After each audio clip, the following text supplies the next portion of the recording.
Namaste.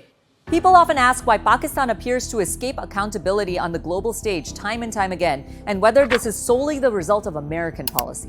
The answer to this is no. The United States plays a central role, but Pakistan's trajectory is the outcome of multiple countries making similar strategic bargains at different moments, each prioritizing short-term interests over long-term regional stability.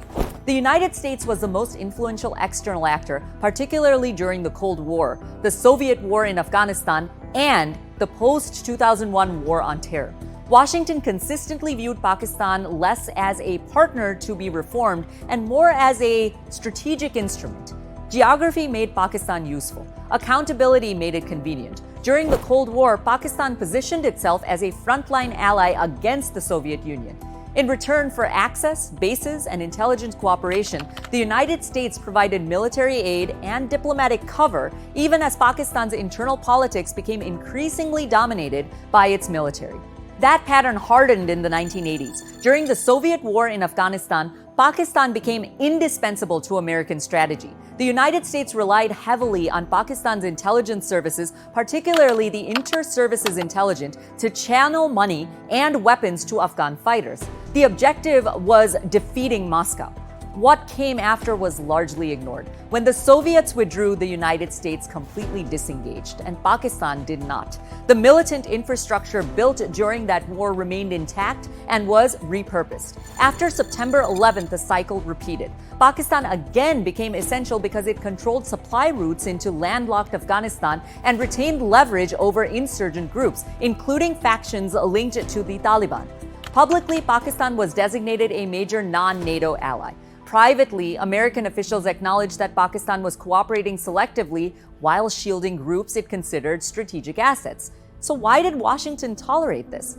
Because American policymakers believed that confronting Pakistan too aggressively risked outcomes they feared more: destabilization of a nuclear-armed state, loss of access to Afghanistan, or pushing Pakistan fully into the orbit of rival powers, aka China. That was a risk management decision, not a moral one.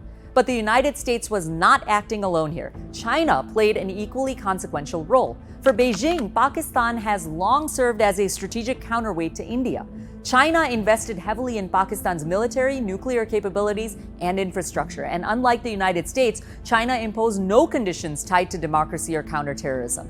Alignment against India and access to the Indian Ocean was sufficient for China. Saudi Arabia and other Gulf states also reinforced this pattern. For decades, Pakistan received financial bailouts, oil on deferred payments, and direct fiscal support. These lifelines reduced pressure for economic reform and accountability. And in return, Pakistan provided military personnel, training, and political alignment. This financial cushioning allowed Pakistan's leadership to avoid structural change. During the Cold War, other Western powers largely followed Washington's lead. Pakistan was accepted as a necessary partner within a broader strategic framework. Few challenged the arrangement publicly, even as evidence mounted that militant networks were being preserved rather than dismantled. And even the Soviet invasion of Afghanistan itself reshaped Pakistan's trajectory. That conflict militarized the region, radicalized networks, and entrenched security state thinking. Once the war ended, no major power took responsibility for dismantling what had been built. What distinguishes the United States is scale and repetition. Washington returned to the same bargain again and again, each time assuming that Pakistan's behavior could be managed later. Other countries reinforced this system. The United States normalized it, and the result is what we see today. Pakistan is a state where military dominates civilian institutions, where militant proxies become tools of foreign policy, where democratic development remains fragile, and where instability repeatedly spills across borders. India, meanwhile, was often treated as a secondary in this equation, despite being the world's largest democracy and a long-term stabilizing force. That imbalance shaped South Asian geopolitics for decades.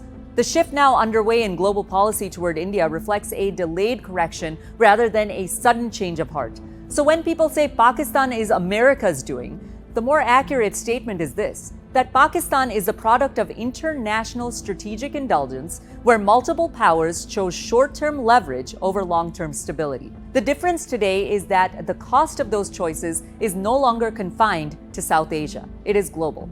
And that is why the recalibration towards India is not ideological, it is corrective. It reflects a growing recognition that democracies with scale, accountability, and institutional resilience make more reliable long-term partners than frontline states sustained by permanent exceptions. This lesson took decades to learn, and hopefully now it's permanent. Keep watching NDTV. Until next time, this is Priyanka Deo signing off. Namaste.